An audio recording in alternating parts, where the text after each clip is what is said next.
राधा जी एक मध्यम वर्गीय परिवार की मुखिया थी।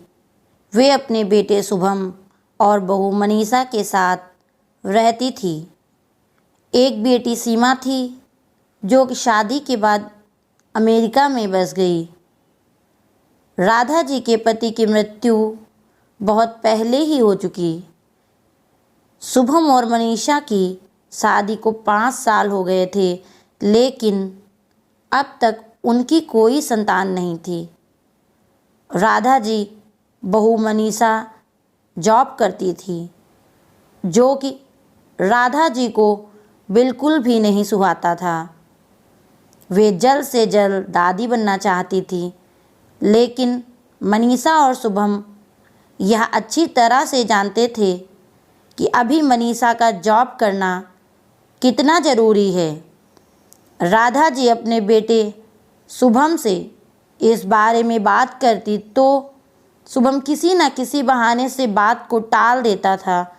इसीलिए वे मनीषा को ही परेशान करने का बहाने ढूंढती रहती ताकि वह अपनी जॉब छोड़ दे। और अभी कोरोना काल में तो मानो उनके मन की मुराद ही पूरी हो गई हो।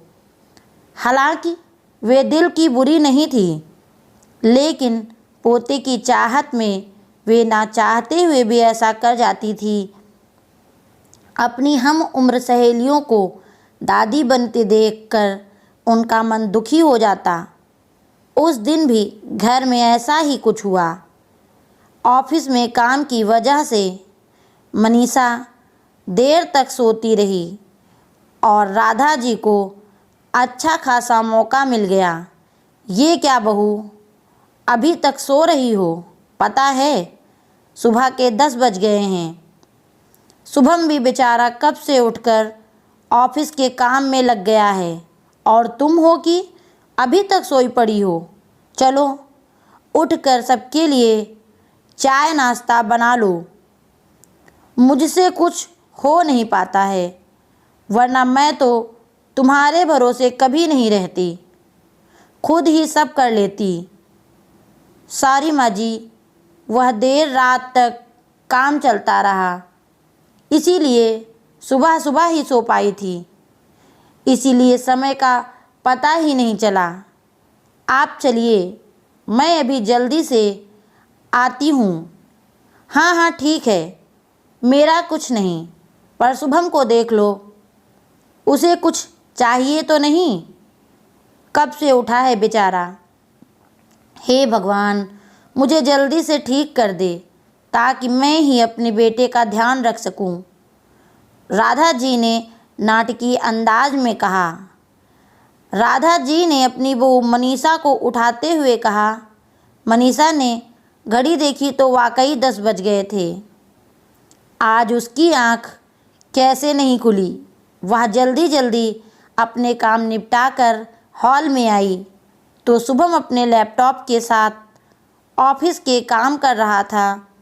उसने किचन में जाकर चाय नाश्ता बनाया और फिर रात के बर्तन साफ किए और झाड़ू पोछा करके नहाने चली गई। दरअसल कोरोना वायरस की बढ़ती बीमारी की वजह से शहर में पूरी तरह लॉकडाउन लगा हुआ था, इसीलिए काम वाली बाई भी नहीं आ रही थी। मनीषा खुद एक इंटरनेशनल कंपनी में काम करती थी। उसका ऑफिस टाइम निश्चित नहीं होता था। अधिकतर उसे रात में देर तक काम करना होता था। कल भी उसका काम देर रात तक चलता रहा, इसीलिए वह देर तक सोती रही। मनीषा नहा कर आई तो देखा कि उसकी सास अपने कमरे में अपनी सहेली से फ़ोन पर बात कर रही थी। बातचीत में अपना नाम सुनकर मनीषा सास की बातें सुनने लगी। अरे शारदा, तुम भी अपनी बहू को ज़्यादा सर पर मत बैठाओ। बहू को ज़्यादा उड़ने दोगी, कल अपनी नौकरी के चक्कर में वह तुम्हें ही नौकरानी बनाकर छोड़ेगी। मैं तो भाई शुरू से ही मनीषा की नौकरी के खिलाफ थी। अब करें शौक से नौकरी, पर साथ साथ घर के काम भी करें। मैं तो बदन दर्द का बहाना बनाकर बैठ जाती हूँ, नहीं तो सारे काम का बोझ मेरे सिर पर आ गिरता।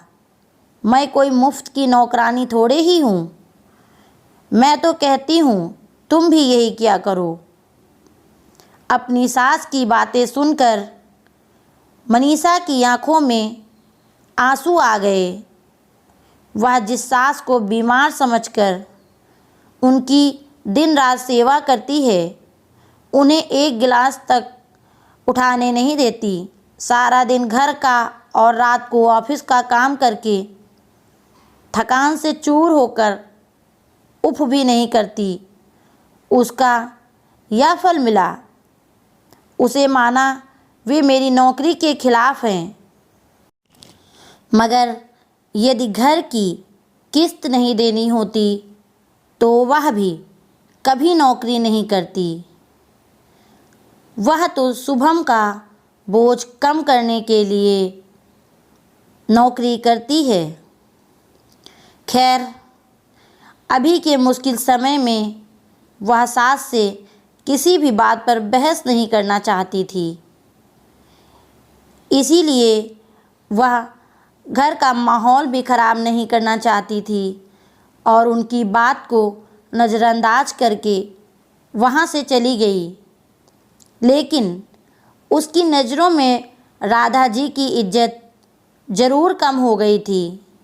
दूसरे दिन सुबह सुबह राधा जी की बेटी सीमा का अमेरिका से फ़ोन आया। सीमा की सास उसके पास अमेरिका आई हुई थी। आदत के अनुसार राधा जी ने जैसे ही सीमा की सास की बुराई करनी चाहिए, वैसे ही सीमा ने उन्हें डपट दिया। माँ, आप बिल्कुल भी माँ जी के बारे में अनाप शनाप नहीं बोलेंगी। पता है आपके चक्कर में आकर मैंने उनके साथ कितना बुरा व्यवहार किया था, लेकिन आज मुझे उनकी कीमत पता चल गई है। तुम तो उनके यहाँ पर आने के कितने खिलाफ थी, मगर आज अगर वे यहाँ नहीं होती ना माँ, तो ना जाने हमारा क्या हाल होता। तुम्हें तो पता ही है मेरा नौकरी करना कितना ज़रूरी है। कोरोना ने यहाँ भी ऐसा कहर ढाया है कि घर से ही सब करना पड़ रहा है। किट्टू का बेबी केयर सेंटर भी बंद है। मैं और राजेश फुल टाइम बिजी रहते हैं। ऐसे में माँ जी ने अकेले ही किट्टू के साथ साथ पूरे घर का सारा काम संभाला हुआ है। मुझे कुछ भी नहीं करने देती।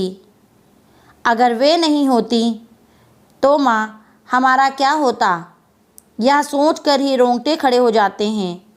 सच में माँ, वे कोई साधारण महिला नहीं हैं, बल्कि मेरे लिए तो देवी के समान हैं। मेरे इतना अपमान करने के बावजूद। और सीमा रोने लगी।